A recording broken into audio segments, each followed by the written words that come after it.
Evangelho, terça-feira da 20ª semana do Tempo Comum. O Senhor esteja convosco, Ele está no meio de nós. Proclamação do Evangelho de Jesus Cristo, segundo São Mateus. Glória a vós, Senhor. Naquele tempo, Jesus disse aos discípulos: Em verdade vos digo, dificilmente um rico entrará no reino dos céus. E digo ainda, é mais fácil um camelo entrar pelo buraco de uma agulha do que um rico entrar no reino de Deus. Ouvindo isso, os discípulos ficaram muito espantados e perguntaram: Então quem pode ser salvo? Jesus olhou para eles e disse: Para os homens, isso é impossível, mas para Deus tudo é possível. Pedro tomou a palavra e disse a Jesus: Vê, nós deixamos tudo e te seguimos. O que veremos de receber? Jesus respondeu: Em verdade vos digo, quando o mundo for renovado e o Filho do Homem se sentar no trono de sua glória, também vós, que me seguistes, havereis de sentar-vos em 12 tronos para julgar as 12 tribos de Israel. E todo aquele que tiver deixado casas, irmãos, irmãs, pai, mãe, filhos, campos, por causa do meu nome, receberá 100 vezes mais e terá como herança a vida eterna. Muitos que agora são os primeiros serão os últimos, e muitos que agora são os últimos serão os primeiros. Palavra da salvação. Glória a vós, Senhor. Terça-feira da 20ª semana do Tempo Comum, hoje memória facultativa de Santo Estevão da Hungria. Em nome do Pai, do Filho e do Espírito Santo. Amém. Queridos irmãos e irmãs, a Santa Liturgia hoje nos entrega mais um trecho do Evangelho de São Mateus, do 19º capítulo. Após o encontro com um jovem rico, e ontem falávamos de São Tomás de Aquino, que fazia aquela referência em relação à tristeza, ao coração que não consegue amar para além de si mesmo e dessa forma precipita na tristeza. A tristeza, na interpretação de São Tomás de Aquino, que falávamos ontem, é o que sobra ao coração que não consegue ir para além de si mesmo. Ou seja, a tristeza ela é a expressão dessa solidão, do homem que não encontra o fim último de sua vida. Todo aquele que entende a sua vida como uma entrega de amor traz consigo a alegria. Por isso, o cristão no mundo sempre foi chamado de o homem da alegria e foi entendido dessa forma. O cristão é aquele que tem o bom humor porque com ele existe uma esperança que se confirma no tempo. O cristão é aquele que olha a sua vida para além dos sofrimentos e para além da dureza que é própria da vida, porque confia em Deus e não a vive só por si mesmo, mas a vive por amor ao Senhor. É aquele que sabe que a sua história está nas mãos de um outro e que a sua riqueza não é outra senão cumprir a vontade de Deus. De maneira que tudo o que faz em sua vida, faz por amor. Tudo o que propõe para que se complete a alegria de um outro coração. E nisso o seu coração se torna feliz, se torna alegre.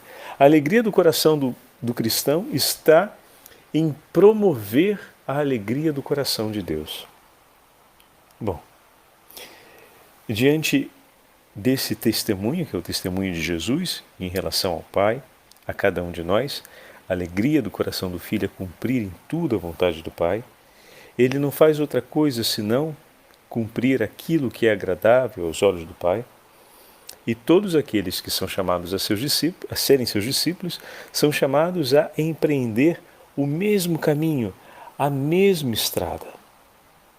Agora, no Evangelho de hoje, o Senhor começa exatamente do episódio, do último ponto que marcou o episódio precedente. Versículo 22, o moço, ouvindo essa palavra, saiu pesaroso, pois era possuidor de muitos bens. Aqui a gente pode interpretar diretamente os bens materiais, mas o texto de Mateus deixa em aberto, não fazendo referência direta e exclusiva aos bens materiais, mas podemos fazer a leitura junto com tantos outros padres da Igreja a respeito dos bens, que não se referem só, como eu falei, a bens materiais, mas tudo aquilo que é estimado pelo homem como um bem para si. O cristão é aquele que tem Deus como seu único bem. Então, isso fica bem claro no apelativo que Jesus faz. Entrega os seus bens e terá um tesouro no céu. Depois vem e segue-me. A escolha de ter para si só uma coisa: Jesus, vem e segue-me. Fazer a vida sobre os passos de um outro: vem e segue-me. O que você tem? Eu só tenho Jesus, eu não tenho mais nada. Eu segui a Ele. Olhando para isso, a gente entende o que Pedro falou. Senhor, e quanto a nós? Nós te seguimos. Nós deixamos tudo para te seguir. Nós, de fato, tínhamos não apenas bens materiais, ou seja, um barco, uma rede, uma sociedade de pesca, nós tínhamos uma casa, nós tínhamos uma família que acompanhávamos, nós tínhamos laços afetivos com tantas pessoas, nós tínhamos um vínculo com a nossa terra, com a nossa cultura, com a nossa pátria, digamos assim, né? Com a nossa localidade, melhor, seria a expressão melhor, e deixamos tudo para te seguir. Tínhamos um vínculo também com a tradição rabínica de Israel, ou seja, o ensinamento daqueles que instruíam o povo, e estamos aprendendo com o Senhor um ensinamento novo. Foram várias rupturas feitas para seguir Jesus. Os vínculos afetivos na nossa vida às vezes têm um peso enorme, a ponto de, por exemplo, delinear a decisão de não levar adiante uma carreira profissional. Porque isso pode significar sair do país, se afastar da moça ou do moço com quem se relaciona e está pensando em se casar, ainda não é estável, mas estamos querendo a estabilidade desse relacionamento. Então, olha aí, um vínculo afetivo sobre um horizonte de vida, tendo uma relevância enorme para uma decisão importante, que é, por exemplo, a decisão de uma carreira profissional. Ou então, do marido, da esposa, que recebendo uma transferência, às vezes por ser um militar, por exemplo, os outros membros da família sacrificam várias coisas para poder seguir a carreira do pai, a carreira da mãe, para poder acompanhar aquele movimento. Então, nós deixamos tudo, Senhor. Nós entregamos tudo, tudo, tudo. Nós pegamos do que é nosso e entregamos por Ti. Escolhemos a Ti.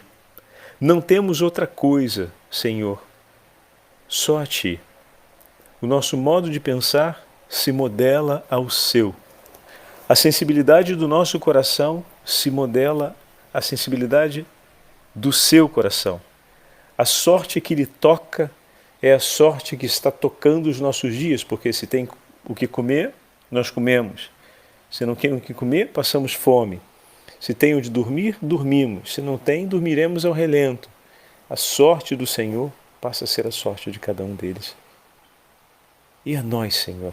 E a nós que deixamos tudo? O que vamos receber? Pedro não se preocupa aqui com uma gratificação futura. É importante entendermos que a afirmação do apóstolo não é tão rasa, não é tão baixa assim. Mas existe uma promessa na tradição, ou seja, existe uma promessa feita pela lei e pelos profetas àqueles que permanecerem fiéis ao Messias. Só que até o presente momento, tudo está sendo uma sucessão de perdas significativas, ou seja, porque voluntariamente estão deixando, está aumentando a aliança deles com Cristo, só que está aumentando da mesma forma a insegurança deles a respeito desse Cristo, desse Salvador, que está seguindo um caminho completamente diferente do caminho entendido por eles, do caminho que foi falado pelos profetas, e como foi entendido por eles. E isso é muito inquietante. Uma das coisas que representa isso é o fato de que os ricos, ou seja, aqueles que tiveram grande prosperidade nos seus afazeres, né, nos seus negócios, era considerado abençoado por Deus. Eram considerados homens que foram alcançados pela bênção e pelo socorro de Deus de maneira significativa. E quase sempre isso é entendido de uma maneira muito clara, que foi por conta de seus próprios méritos. Então aqui se associam as duas coisas. Como assim, Padre Fábio? Que duas coisas? A riqueza e o mérito. Em que sentido? No sentido de que o Senhor, no momento precedente, disse que é muito difícil que um rico entre no céu. Como é muito difícil que uma pessoa que é muito abençoada por Deus entre no céu, se a riqueza era o sinal da bênção de Deus? Obviamente, como os profetas nos ensinam, e a gente sabia, eles também sabiam, Deus procura corações misericordiosos e compassivos. O Senhor procura aqueles que têm mãos puras e inocente de coração, como canta o salmista.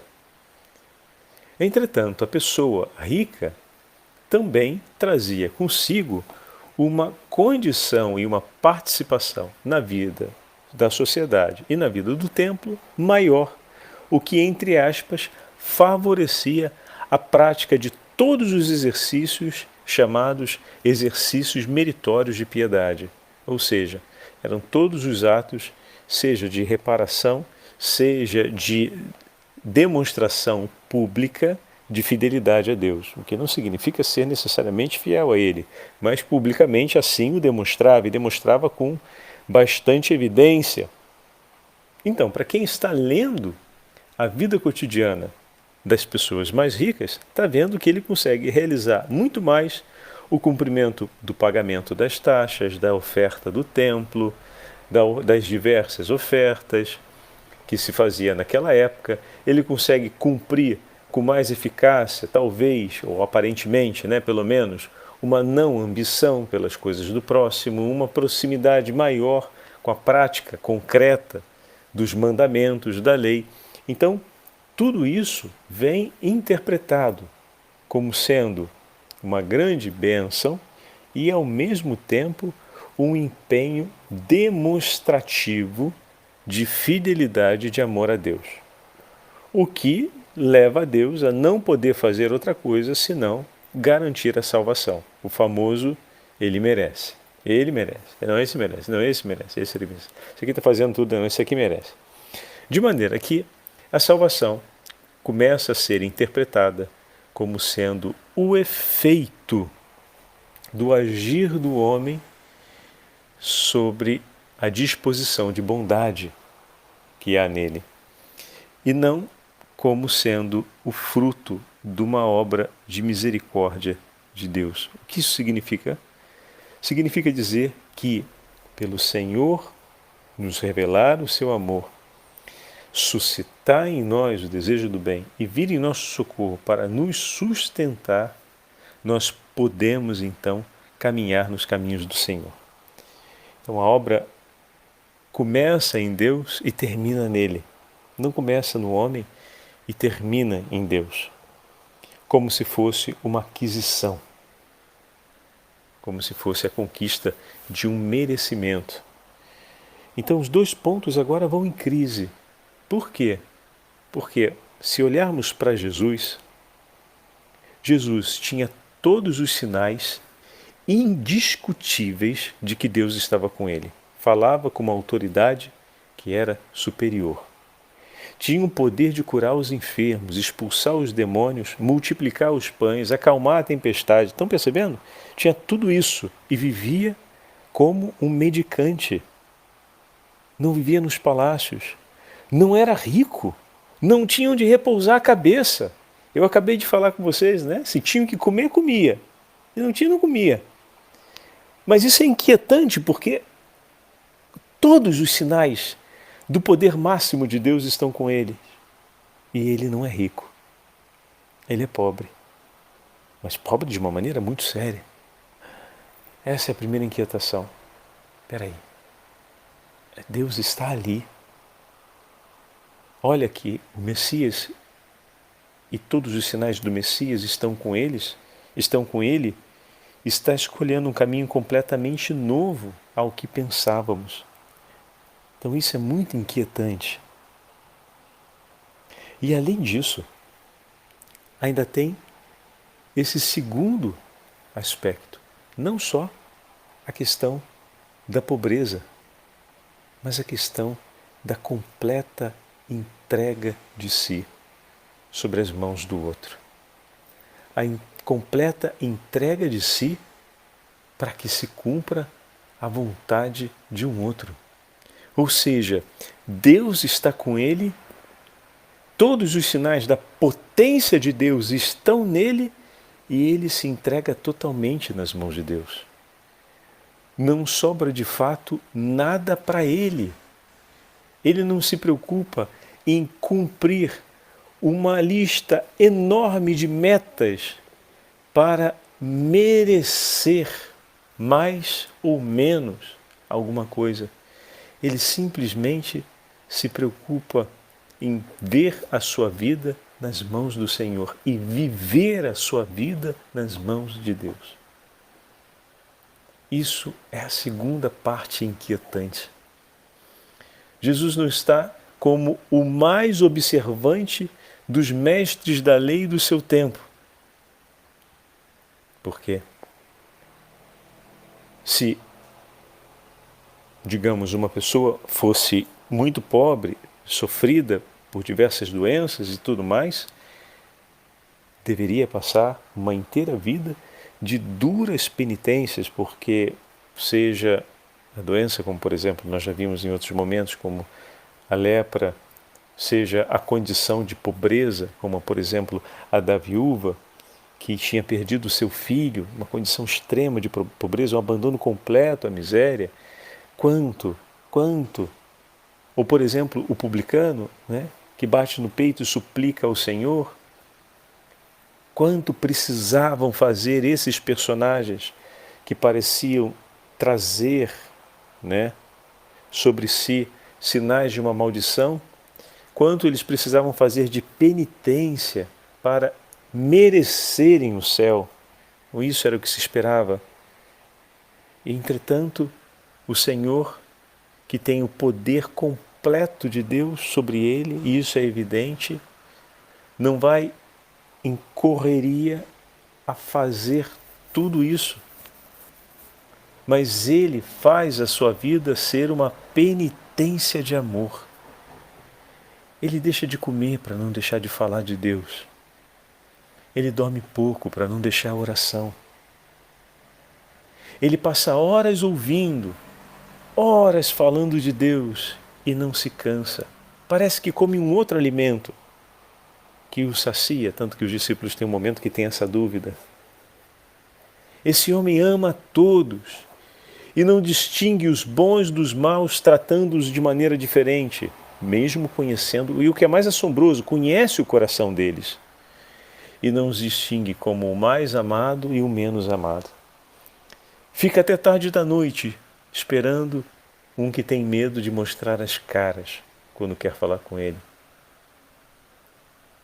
como foi o caso de Nicodemos, mas ao mesmo tempo é capaz de se sentar ao lado de uma mulher na beira do poço e conversar com ela sobre a inteira história de sua vida e de fazer-se necessitado de um copo de água fresca oferecido por ela. Meu irmão e minha irmã, é desconcertante o amor desse Senhor. Como ele pratica a caridade e como a vida dele se faz penitência, uma penitência de amor pelos homens. Essa é a segunda realidade inquietante. Mas ali está tudo, tanto a pobreza voluntária como a obediência voluntária são as duas partes da entrega total de si. A entrega total da própria vida a Deus passa por essas duas realidades. A pobreza completa de não ter mais nada para si e, ao mesmo tempo, a entrega total. Fazer da sua vida uma inteira oferta de amor pelo próximo. Vivamos isso, estaremos vivendo o Evangelho. A inquietação de Pedro é exatamente sobre isso. Nós deixamos tudo para te seguir. Justamente agora, a gente abraçou a mesma pobreza que a sua. Vamos receber uma recompensa por isso? Porque isso é uma coisa nova. Nós entendemos que a recompensa é na abundância dos ricos. Mas e se a gente ficar nessa pobreza que a gente está agora? A gente vai receber alguma coisa? E nós que estamos obedecendo você, o Senhor, como a maior importância, a palavra mais importante da nossa vida, não se esqueça. Não se esqueçam, já aconteceu, vai para trás de mim, Satanás. Então Pedro está seguindo o Senhor. E está fazendo da sua vida uma entrega de amor por milhares de pessoas. Porque são os discípulos que organizam, que cuidam, que levam até Jesus. Lembra dos gregos que vão pedir a André e Filipe para poder ver Jesus e estar próximo dele? Lembra que os discípulos tomaram os pães e distribuíram? Eram eles que andavam perto de Jesus e que ao mesmo tempo mediavam aqueles que vinham se aproximar mais ou menos dele. Foram os discípulos que as pessoas foram pedir que fizesse o exorcismo daquele demônio que eles não conseguem porque precisava de mais o jejum e oração. Então, a vida deles mudou completamente e eles estão, de fato, entregando a vida para fazer o bem. Eles que fizeram por um instante uma censura às crianças, mas depois deixaram as crianças irem até o Senhor e guardaram a palavra do Senhor no coração. Eles estão fazendo da vida deles uma entrega de caridade, uma entrega de amor por centenas e centenas de pessoas. E aí nasce a pergunta de Pedro: e nós? Vamos receber algo? Porque antes sabíamos que quem praticasse os deveres da lei e quem era rico e agradecia a Deus pela riqueza que tinham eram aqueles que iam receber tanto nas promessas. Mas e nós que estamos vivendo de um modo completamente diferente porque estamos te seguindo? Estamos vivendo de um modo completamente diferente porque estamos aprendendo de ti. E isso, aos olhos do mundo, é desprezo, é condenação, é miséria, é desgraça. Mas nós olhamos para ti, Senhor, não olhamos para o mundo, para aquilo que nos dizem, do que estamos nos tornando. Olhamos para ti e te perguntamos: e nós o que vamos receber, Senhor? E aí vem a belíssima promessa que o Senhor faz a cada um deles. Em verdade vos digo, quando as coisas forem renovadas, então não é agora. O Filho do Homem se sentará no seu trono de glória. Que imagem, meus irmãos, que imagem! E também vós que me seguistes, aos discípulos do Senhor, a você, a mim, aqueles que o seguirem, mas especialmente aqui ele está falando aos 12, então o que ele promete é específico para os 12, mas se estende a todos aqueles que o seguirem. Esses estarão com eles no reino dos céus. Mas vós, ele está falando aos 12, que me seguistes, vos sentareis em 12 tronos para julgar as 12 tribos de Israel, e ali tem essa beleza, o lugar deles no céu. Julgar as tribos, ou seja, julgar todos os povos, todos nós, ou seja, olharão com o testemunho que deram e com a intercessão que fizeram em nosso favor, olharão por nós, para que também nós estejamos no céu. E todo aquele que tiver deixado, e agora o Senhor, primeira promessa da vindoura, aquela que é o baluarte, o que é o farol, melhor dizendo, né, para a nossa vida.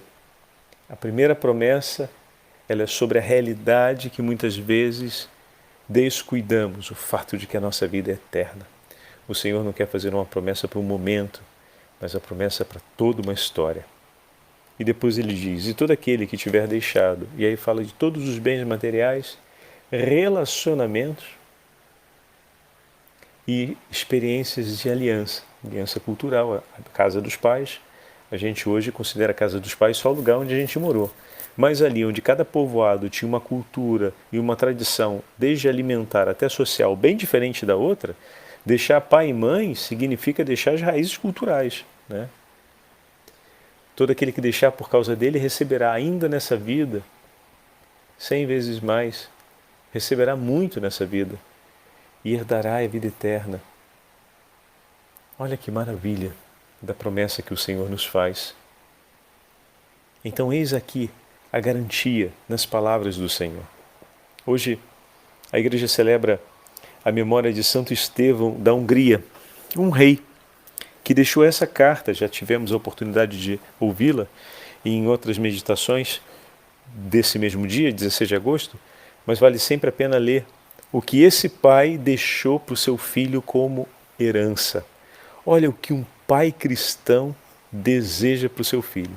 Ele deixa uma carta de conselho para que o seu filho, quando for o novo rei, possa seguir o caminho que leva para a eternidade. Não apenas ele, mas todos aqueles que forem confiados a ele.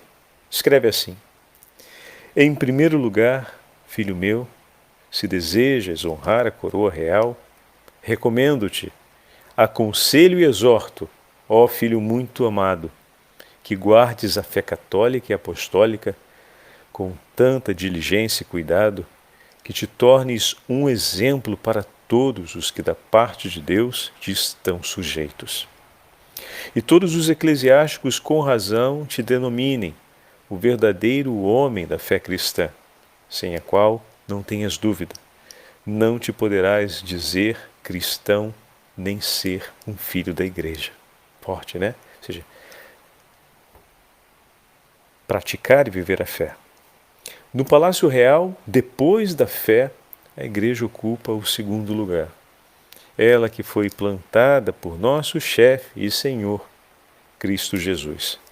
Em seguida, transplantada, solidamente edificada e espalhada pelo universo por seus membros, os apóstolos e os santos padres. Embora gerando sempre uma nova prole, em alguns lugares é considerada antiga. Em nossa monarquia, filho meu, ela é ainda jovem e recente. Por esse motivo, precisa de protetores mais precavidos e declarados. Não aconteça que por teu desleixo, preguiça e negligência como homem, seja destruído e aniquilado o que a divina clemência nos concedeu sem merecimento de nossa parte. Meu filho querido, doçura do meu coração, esperança da continuidade de nossa linhagem, rogo-te e ordeno que por tudo e em tudo, firmado na piedade, sejas propício não apenas aos parentes e próximos, ou aos príncipes e aos chefes que lhe rodearem, ou aos ricos ou vizinhos, mas também aos estrangeiros e a todos que te procuram.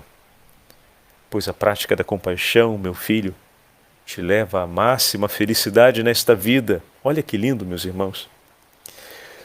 Sê misericordioso para com os oprimidos, guardando sempre no fundo do coração o exemplo do Senhor Jesus, que diz: quero a misericórdia e não o sacrifício.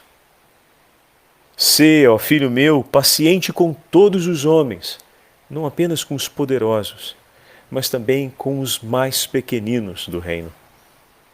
Sê, enfim, forte para que a prosperidade não te ensoberbeça ou a adversidade não te abata. Sê também humilde para que Deus te eleve agora e no futuro. Sê ainda, eu lhe digo, um homem modesto, e a ninguém castigues ou condenes em excesso. Sê manso, para não faltares à justiça com todos. Sê fidalgo, de modo a jamais infligir deliberadamente um ultraje a alguém publicamente. Sê casto, para evitares, como o aguilhão da morte, todo o mau cheiro da luxúria que possa consumir seu coração. Todas essas coisas ditas acima, reunidas, tecem a coroa real, meu filho, porque sem ela ninguém consegue reinar aqui nem chegar ao reino eterno. Esta é a coroa que nos é entregue por Cristo. Meu irmão e minha irmã, que pai! Rapaz!